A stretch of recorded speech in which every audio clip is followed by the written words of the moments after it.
Hey folks, welcome to another Triple T Thursday. For those just joining us, that's Tools, Tips, and Talk, where we'll discuss info for the knife maker. In today's episode, I'm going to be doing that belt conversion on my big stand-up surface grinder. A lot of people asked for that when I first showed the surface grinder, so now I'm finally getting to the belt conversion. If you're not sure what I'm talking about, a while ago I bought a big stand-up surface grinder. As opposed to just using a surface grinding attachment for your 2x72, this is now a dedicated machine. You can do wider stock, longer stock, thicker stock. It's just convenient for that kind of thing. I still use the surface grinding attachment for my 2x72 for things like removing mill scale off Damascus pieces. It's just much quicker to be changing pieces and doing a lot like that. If you want to build your own 2x72 surface grinder, I have a video up here. Go take a look at that, and you can build one yourself pretty inexpensively. So we're going to be converting the big surface grinder from a stone wheel into a belt system. And first off, the stone wheel is definitely more accurate. If you're going for pure accuracy, leave the stone on it, use that. But knife makers mostly we want more efficiency. We don't care about that much accuracy. I would rather have it be more efficient. It's already accurate enough on the belts for what I need. So I'm going to be converting it to belts. So then it's much quicker. You don't have to resurface belts. You just put on a new belt. So let's go take a look at that and see how I'm going to get it done. All right, folks, before we get into the belt conversion, let me just take you through this surface grinder, what it is. So this is a Kent 612 surface grinder. It was made in 1988 or 1989. I don't remember exactly which. Brand new, these ran around 11 to 13 grand. I got this one from out east near New York. And I got it for $2,400 plus shipping, which was significant. Okay, let's get into the pieces here. I'll just pan and give you a little shot. It's still sitting on the skid. This thing is 1,400 pounds, so I left it on the skid so that I could move it. It is set up with a stone right now, and we'll get into a little more about that soon. So this is a manual surface grinder, meaning it doesn't have any like automatic pneumatic movement or anything like that. It's all wheel based, which is totally fine for me. One of the features that this came with was this guy, which is, there's normally a little diamond surfacing, whatever you call a surfacer, and this thing will resurface the stone, and the nice thing was you just do this back and forth and it would surface the stone. When I first got this, I thought, wow, that's really cool. Turns out it's an incredible pain in the ass. And here's why. Because you're never guaranteed that the plane that it's leveling this on is the same plane as the chuck. And inside the base here, there's some little set screws that you can change. It's a major pain in the ass to get this thing level with the chuck, to the point where I just gave up because I knew I was going to do a belt conversion. The great thing about this is that it came with a plate here. And this plate is already screwed to the base here. So this is what I'm going to use as the basis for the uprights for the belt conversion. So throwing this away, and we're going to use this. So I removed the stone, and I've already pre-drilled and tapped a couple of holes up here to accept just this piece of angle iron, which is going to sit here. And I've got 2 half-inch, and these can be whatever, but half-inch holes here I'm going to bolt an upright. Okay, and this is going to be, for me, I just used a bunch of scrap. So I've got a piece of aluminum here that I'm just going to sit here, bolt to that. So it'll be bolted to the base, bolted here, so it'll be super rigid. Okay, so here's another shot. I think this thing is about 16 inches. But the important thing is, first off, like where this is here. So I had the cross beam. So I had to take into account the wheel was going to be on here, and how far out the wheel was going to be and how far out this wheel was going to be. So I kind of did all the measurements knowing how thick this wheel was going to be, how thick those wheels are going to be, and what the offset was going to be.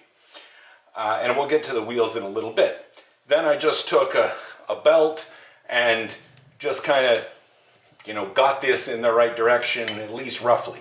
You're going to have a way to adjust this here. So this pivot point here is going to keep the belt tight, and I just happen to have this spring. So there's a little S hook that I just put here, and then I hooked to a hole that I put there. And then that would keep the right tension on the belt. So now let's talk about the wheels. For your actual contact wheel, it kind of depends on the arbor of your surface grinder. So this is a 1 1/4 inch arbor. So I had this one specialty made by CRC, Contact Rubber Corporation. I'll put a link down in the description. So I got this custom made with the kind of the center, the right thickness and the right arbor and everything like that. And also you're gonna have to tell them what durometer, which is the measure of how stiff this rubber is. You want the 90 durometer, which is the highest they have, stiffness on these, because you don't want them to give too much. And then, you know, there's no bearing on this, because it's gonna screw tightly here and it'll clamp down on that. And obviously the motor is gonna drive that. So now the guide wheel, I really, especially for the mechanism, I just went and purchased this from my buddy Brian at Housemade, just to make my life easier. So this is just their tracking mechanism, just so I could bolt it to the top beam there. And if I wanted to, I could then screw with the tracking in this axis or this axis, which is a great feature for their grinders. I think I paid, I don't remember, 25 bucks or whatever for this piece and this. And funny story, as soon as I ordered this, which was a couple of months ago, it was right after I built the Revolution, Brian reached out to me and wanted to know why I was ordering this. I guess he thought I screwed up my grinder build again. So, but I told him it was for the surface grinder. So now I'm just going to screw this into the upper beam, and I've got another, like a piece that screws through here, which I'm going to use just as my adjustment, and I'll show you guys up there. So here's the tracking wheel. I've basically screwed it into the top. I've got this adjustment here, which is just making it go up and down, just like you have on your grinder. If I do want to adjust it, I can adjust it this way. I can loosen this and move it. But it should be good. Let's put some tension on it and we'll talk about the basics. Okay, I've got the wheel installed. First thing I'm going to do is just run it with the wheel. I'll just turn the VFD on here, engage it. Okay, perfectly running.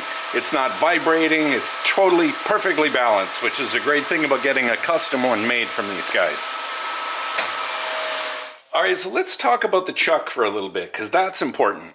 I did get them to put a brand new chuck on this when I bought it. They actually did it at no charge from the company that I bought it from.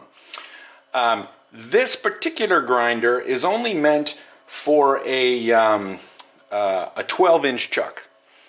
But the specs of this machine, it can actually hold an 18-inch chuck. It just doesn't have quite enough travel to go across all 18 inches. And you'd think, well, why do you care? Because you don't, you could just use the rest of it. The problem is you need to surface the top of the chuck to make sure that it's exactly even with the grinder. You actually grind the top of the chuck. If you can't grind the top, the full thing of the chuck, you'll have little ramps on either end, and then you won't be able to put anything on it. So if you notice, my chuck actually has a little notch on either side of a 1/4 inch, because the travel on this thing is about 17 3/4 inches. So just by taking a piece of that chuck off, I was able to use an 18-inch chuck, which was great. And then I've actually already surfaced this chuck, so it is ready to go.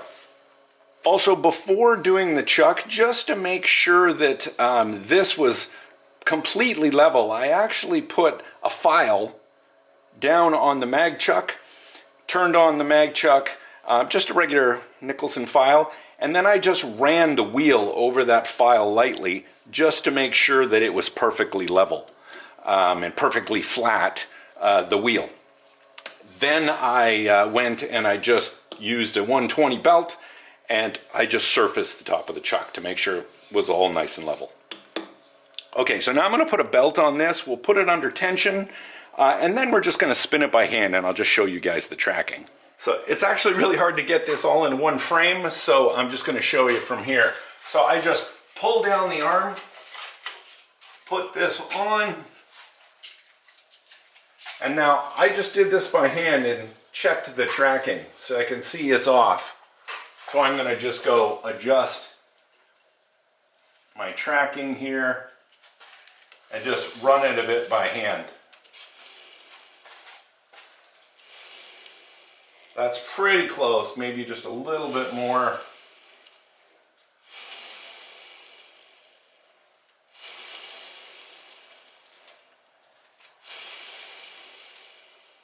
There. I want to make sure it's pretty close by hand because I don't want to turn the machine on and then have to shred a belt or get in my face or anything like that. But I think it's pretty close. So now I'm going to turn it on low speed just to check it and see how it's doing.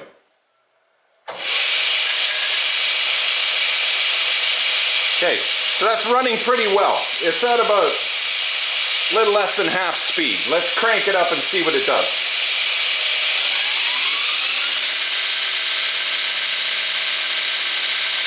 I'm getting a little bit of vibration on the belt, but that's not too bad.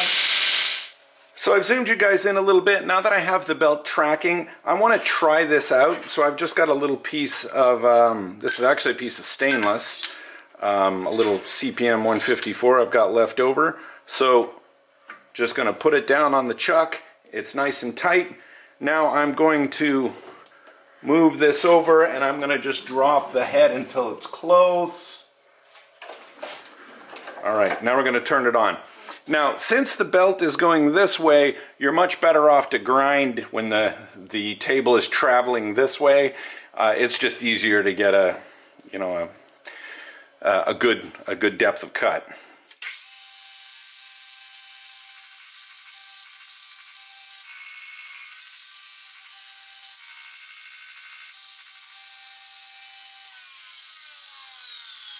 So I think that looks really good. It's a really nice finish. I don't see a line where I moved the head back and forth to do two passes. So when there's no kind of separation line, I knew the depth was right and it's not like higher on one end or the other of the chuck. I really can't tell at all that I made two different passes here. So I'm calling this a success, this whole build. I'm thrilled to have this machine. Just to be able to do really wide stock. Like I've just done a couple of recent builds where I had to do something that was wider than 2 inches, and this makes it so much easier. And things that are high, like pieces of Damascus that are like, 1.5 inches thick or something like that, and you want to surface them, you just can't beat a stand-up surface grinder.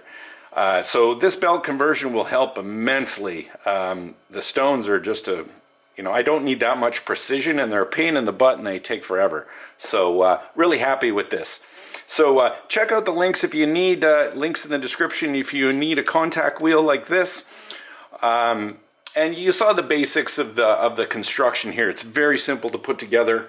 So hopefully you got something out of today's video. Again, like and subscribe, and follow me on Instagram. There'll be a link up in the corner. Thanks, folks. We'll see you on the next one.